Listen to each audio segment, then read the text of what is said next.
तो भाई देखिए, हिंदू समाज में दो फाड़ आ चुके हैं, जो कि शायद मोदी हमेशा से चाहते थे। वो चाहते थे जाति के आधार पर बटें, लेकिन अभी जो है वो जो हिंदुत्व का जो कंट्रोल सेंटर था, जैसे कि पढ़े लिखे लोग हो गए, जो साधु संत हो गए, और कुछ पॉलिटिकल लीडर्स भी हो गए, तो उनमें तो दो फाड़ पक्का आ ही गया है। ज़्यादातर जो पढ़े लिखे लोग हैं वो तो अभी यूजीसी पे पूरा करंट गवर्नमेंट के अगेंस्ट आ चुके हैं।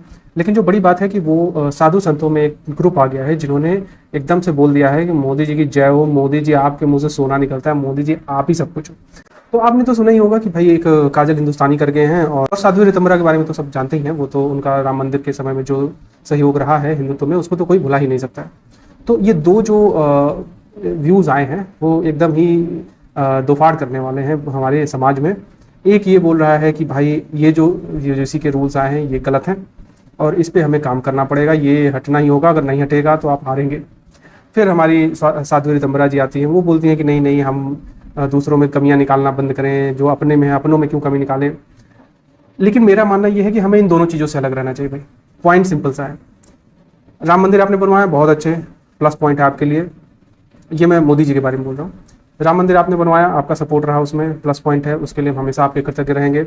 लेकिन ये जो यूजीसी के रेगुलेशंस ले आए हो, ये ऐसा नहीं है कि बस ये एक रेगुलेशन है यार, पहले तो आप ये समझो, पॉइंट बहुत लेवल्स के हैं। आप 2014 से जब से आए हैं, आप दलित, शोषित, पीड़ित, वंचित करे जा रहे हैं। आप SC ST एक्ट को मजबूत कर देते हैं, कानून पे कानून ऐसे आ रहे हैं जिसमें कोचिंग दिया जा रहा है, free coaching, free hostel, free fees देना नहीं पड़ेगा, फीस माफी हो रही है, और ये मतलब धड़ल्ले से चल रहा है।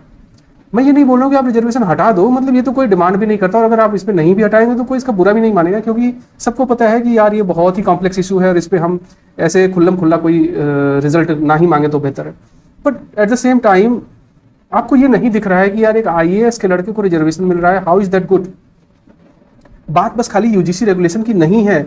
आज बहुत लोगों में कंफ्यूजन है कि आखिर हमारा डिमांड क्या है। बहुत लोग बोल रहे हैं कि नहीं नहीं रिजर्वेशन हटाओ डिमांड है। नहीं भाई, रिजर्वेशन हटाओ डिमांड नहीं है, फिलहाल अभी तो नहीं है, अभी तो नहीं है, क्योंकि उस पर रिजर्वेशन बहुत ही कॉम्प्लेक्स इशू है, और उस पर बहुत लोगों को देख के ही बात करनी पड़ेगी। दूसरा ये रिजर्वेशन पे मेरा तो भाई डिमांड सिंपल सरकार से ये है कि आप पहले फ्रीज करो इसको, कि जो जैसे है भाई उसको रखो, पहले बढ़ाना बंद करो। ये MP में आप 73%, आप ही की सरकार बढ़ा रही है ना, MP में 73%, और पूरा आपने भगवान राम को जातिवादी बोल दिया। आप केरला से एक लेफ्टिस्ट को उठा के लाते हैं जो आपका केस लड़ रहा है। मतलब आप लोग क्या क्या कर रहे हैं भाई, क्या किसी को दिख नहीं रहा है ये सब। तो ये डिमांड नहीं है, मुझे नहीं लगता कि रिजर्वेशन खत्म होना चाहिए। प्रॉब्ली एंड गेम तो यही होना चाहिए रिजर्वेशन का ना। किसी भी, जब कोई रोग है आपको, आप दवा खाते तो इसलिए तो नहीं खाते कि हम पूरी लाइफ टाइम खाएंगे। दवा खाने का ये होता है कि भाई हाँ रोग ठीक हो जाएगा, मैं दवा खाना बंद कर दूंगा। अब यहाँ पे और बात है कि भाई लोग दवा के नाम पे खाए जा रहे हैं, वो एक्चुअली दवा नहीं, वो नशा है। उस पर हम फिर कभी बात करें। तो अगर अच्छाई से देखा जाए तो रिजर्वेशन का एंड गेम तो यही होना चाहिए कि भाई उसको खत्म होना है, कभी तो खत्म होना है, क्योंकि खत्म नहीं होगा तो क्या करना है उसका, दवा आखिर कब तक खानी है। और अगर उसका कोई असर नहीं है तो यार दवा बदलो, उसको हटाओ। तो रिजर्वेशन का एंड गेम तो यही होना चाहिए कि वो एक दिन खत्म हो जाएगा। बट चलो ठीक है, अभी हम उस बारे में बात नहीं करेंगे। हम बात करेंगे इस बारे में कि भाई रिजर्वेशन जहां पे है एटलीस्ट वहां पे उसको फ्रीज कर दो कि भाई ठीक है अब इतना हो गया, अब जो जिस कास्ट में है आप बढ़ाना घटाना शुरू करो, मुस्लिमों को OBC में डालना बंद करो। ये सारी चीजें आप कर सकते हैं, दिस इज डूएबल, प्लीज करिए। दूसरा ये माना जा रहा है कि भाई, और फिर दूसरा पॉइंट ये कि फैसिलिटीज, हाँ रिजर्वेशन आप नहीं दे सकते सवर्णों को, लेकिन गरीब सवर्णों को आप फैसिलिटीज तो दे ही सकते। कोई गरीब सवर्ण अगर अपने मेहनत से कहीं IIT IIM में निकाल रहा है तो यार उसको फीस माफ कर दो, जैसे आप SC का कर रहे हो माफ। क्यों नहीं माफ कर सकते? वो भी तो पढ़ लिख के आया है, उसको तो और मेहनत करनी पड़ी है। अगर वो गरीब है, अगर आप मानते हो कि वो गरीब है, आपके पास प्रूफ है कि वो गरीब है, तो उसको दो फैसिलिटी, फीस उसका माफ करो। गरीब जो सवर्ण है, एटलीस्ट गरीब सवर्ण को यार कोचिंग अगर आप फ्री में करवा रहे हो, थोड़ा सा बड़ा कर दो भाई। जैसे कि अभी आपने फिजिक्स वाला के साथ मिलकर किया है SC ST OBC के लिए कोचिंग, बोल दो भाई जनरल कैटेगरी के भी जो गरीब लोग हैं जाए। मतलब सच तो ये होना चाहिए भाई जिसको जाना है पढ़े। पढ़ने पे आप क्यों रोक लगा रहे हो? चलो कहीं कोर्स में एडमिशन करवाने पे आप रोक लगा सकते हो, दैट इज अंडरस्टैंडेबल, लेकिन यार पढ़ने पे क्यों, कोचिंग में क्यों रोक लगवा रहे हो? बोल दो कि भाई हाँ जिसको पढ़ना है पढ़े। मुझे तो इसमें कोई लॉजिक समझ में आता नहीं है। तो चलो एटलीस्ट जो गरीब है उनको तो आप दे ही सकते हो यार। चलो मान लो जो सक्षम है उनको बोल दो कि नहीं देंगे, जो गरीब है उनको दो ये फैसिलिटीज यार, एटलीस्ट आप तो ये कर ही सकते हो। SC ST एक्ट ये भी अलग गुड़ गोबर हो चुका है। इसमें आप जो छाती पीट पीट के बोलते हैं मित्रों मैंने 22 से 47 अपराध कर दिए, ये भाई देखिए किसी भी तरह के नेचुरल जस्टिस के अगेंस्ट है ये चीज। तो पहले तो भाई मेरा यही मानना है मोदी जी आपसे कि भैया आप इसको पहले छाती ठोकना अपना बंद करिए कि आपने कोई बहुत महान काम कर दिया है इसको करके, आपने देश को फिर से बांट दिया है, थोड़ा सा और बांट दिया है, और अब आप इसको हटा भी नहीं पाएंगे क्योंकि एक बार जब ये बकलोली कर दी तो कर दी, अब तो आप नहीं हटा पाएंगे। और एग्जैक्टली यही गुस्से का कारण है कि लोगों ने वहां भी बोला कि छोड़ो ठीक है, हिंदुत्व के नाम पे चुप रह जाओ।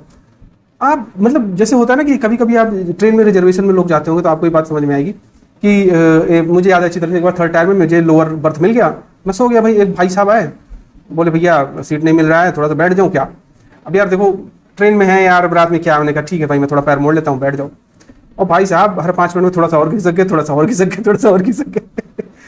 भाई आधा सीट पे आ गया तो मैं उनको बोलना पड़ा भैया आप हट जाओ। बोला अरे भैया, मैंने नहीं भाई आप हटो, ये क्या बात हुई, हमने आपको थोड़ा सा बैठने के लिए दिया, आप लेटने के प्लान में लग गए हो। एग्जैक्ट वही चीज चल रहा है कि सवर्णों ने सोचा चलो ठीक है यार SC ST कर दो, ठीक है राजनीति में सब करना पड़ता है, लेकिन आप बढ़ाए जा रहे हो। बस खाली रिजर्वेशन की बात नहीं है, फीस माफी किए जा रहे हो, मतलब घर दिए, जो भी चीजें हो रही हैं सब वैसे ही हो रहा है। सवर्णों को कुछ दिया ही नहीं जा रहा है, बोला जा रहा है कि आपको मिलेगा ही नहीं। पहला अधिकार भैया दलित, शोषित, पीड़ित, वंचित का। तो ये लोगों को दिल पे लगती है कि कांग्रेस ये सब बोलता है तो हमें लगता है कि यार कांग्रेस तो हमारी पार्टी ही नहीं है, ठीक है फाइन। लेकिन जब बीजेपी ये बोलती है, देखिए मैं ये नहीं, आप पॉलिटिक्स में आपको 50 चीजें बोलनी पड़ेंगी, यस, लेकिन यार कम से कम करो तो मत। ठीक, मैं ये नहीं बोल रहा हूँ कि आप दलित, शोषित, पीड़ित, वंचित के लिए कुछ मत करो, मैं बोल रहा हूँ यार सवर्णों के लिए भी कर दो। That's the demand. डिमांड ये नहीं है कि आप किसी उनके लिए कुछ ना करो, कि आप उनको कोई सुविधा दे रहे हो तो देना बंद कर दो। मैं ये बोल रहा हूँ कि यार कोई गरीब सवर्ण है उसको भी वो सुविधा दे दो, क्या प्रॉब्लम है इससे आपको? अब चलिए इतना जब आ गया तब आप आते हैं कि भाई ये जो अचानक से साधु संत जो हैं वो क्यों कूद पड़े हैं। देखिए इसका सिंपल सा बहुत लॉजिक है कि कोई भी जगह होता है, जैसे पोजीशन ऑफ पावर में होता है, जब तक आप पोजीशन ऑफ पावर के करीब नहीं होते तब तक आपको लगता है कि अरे यार क्या फालतू चीज है। मैं अपने आप को इंक्लूड कर रहा हूँ उसमें। ये पॉसिबल है कि कल को अगर मैं पोजीशन ऑफ पावर पहुंच जाऊँ तो मैं भी उसी तरह की बकलोलियां करने लगूँ, क्योंकि जैसे कि महान श्री श्री 1008 श्री अरविंद केजरीवाल जी बोल गए कि कुर्सी में कुछ समस्या है, जो कुर्सी पहुंचता है उसका दिमाग सटक जाता है। केजरीवाल का खुद सटक गया था, मोदी का भी सटक गया है। तो इस कुर्सी में कुछ समस्या है, जो कुर्सी के पास पहुंचते हैं उनका भी दिमाग सटक जाता है। तो जो हमारे अभी साधु संत वगैरह जो लगे हुए हैं मोदी वंदना में, उसका कारण एक्चुअली यही है।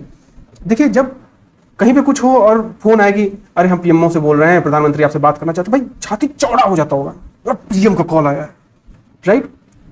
तो वो जो है फैसिलिटी आप फिर छोड़ना नहीं चाहते कि भाई प्राइम मिनिस्टर का कॉल आता है मुझे, मतलब समझ रहे हो, यहाँ पे एक साला पटवारी से किसी का परिचय हो जाए तो आदमी सोचता है यार पटवारी से मेरा परिचय हो गया है, प्राइम मिनिस्टर का कॉल आ रहा है। Of course they are going to get corrupt. Power corrupts, it always does. हमेशा जो पावरफुल होता है भाई, बहुत इक्का दुक्का होते हैं जिनको पावर का नशा नहीं चढ़ता है, सब पावर में पगला जाते हैं।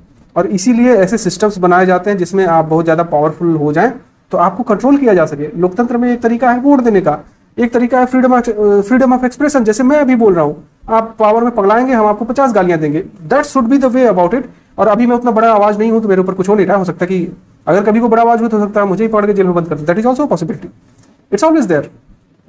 लेकिन यही है ना, जैसे मीडिया देखो, इन्होंने मीडिया खरीद लिया है, मीडिया में कोई बात ही नहीं हो रही, मीडिया में तो है UGC आया था, कुछ बवाल हो रहा है क्या, ऐसा कुछ हो रहा है, मीडिया वालों जाके पूछो वो अलग ही बांग खा के सोए हुए हैं। तो वही बात है कि ये सत्ता के अब इतने करीब जा चुके हैं ये कुछ साधु संत, जो कि अपने आप को सत्ता से दूर होता देख नहीं पाएंगे। तो उनको जब भी लगता है कि यार कहीं मोदी पावर से दूर ना हो जाए तो खुजली मच जाती है। या फिर देखिए, जैसे आप किसी की सेवाएं जब लेते हैं, प्राइम मिनिस्टर आपको सेवाएं दे रहे हैं कुछ, और प्राइम मिनिस्टर की सेवा यही हो गई भाई कि आपको बुला लिया कहीं, आपको VIP बना दिया, आपको कहीं 5 स्टार होटल में रुकवा दिया, आपकी सेवा सम्मान में कुछ चीजें कर दी, आपका पैर छू लिया सबके सामने, यार प्राइम मिनिस्टर पैर छुआ मेरा, ये जो है इससे निकल पाना बड़ा मुश्किल काम है। और उसी से वो लोग निकल नहीं पा रहे हैं और ये सब निकल के आ रहा है। भाई देखो, मोदी ने राम मंदिर बनवा दिया, इसका मतलब ये नहीं कि हम अपने आने वाले बच्चों के लिए जेल का रास्ता खुलवा दें कि मोदी जी ने इतना अच्छा काम किया, अब मेरे बच्चों चलो जेल में जाओ। I mean this is really stupid logic.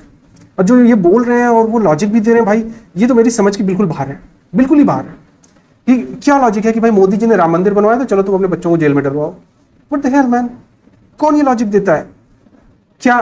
फिर कई लोग ये बोल रहे हैं कि भाई जब सुप्रीम कोर्ट इसको, कि जब ये सुप्रीम कोर्ट में बात है तो आप क्यों इसमें बवाल मचा रहे हैं? भाई सुप्रीम कोर्ट में बात है, आप सिंपली प्रेस कॉन्फ्रेंस बुक कर दो, बोल दो कि हाँ यार हम सुप्रीम कोर्ट में 19 तारीख को जाएंगे और हम वहां पे इसको वापस ले लेंगे, बात खत्म। जैसे कि आपने फार्मूला जो वापस लिए थे, तो ये तो आपने बोला नहीं था कि हम तुरंत वापस, आप बोल रहे हैं भाई ठीक है जब जैसे ही ये होगा हम वापस ले लेंगे, आपने बोला था ना भाई। तो सुप्रीम कोर्ट का जजमेंट आने के बाद आप उसको पलट सकते हैं। सुप्रीम कोर्ट आप बोल दो कि हाँ 19 तारीख को हम जाके वापस ही लेंगे, यार खत्म करो टेंशन। क्यों नहीं बोल रहे हो? घमंड, दंभ, सत्ता का अहंकार, और ये अहंकार टूटेगा, इसको तोड़ना ही पड़ेगा।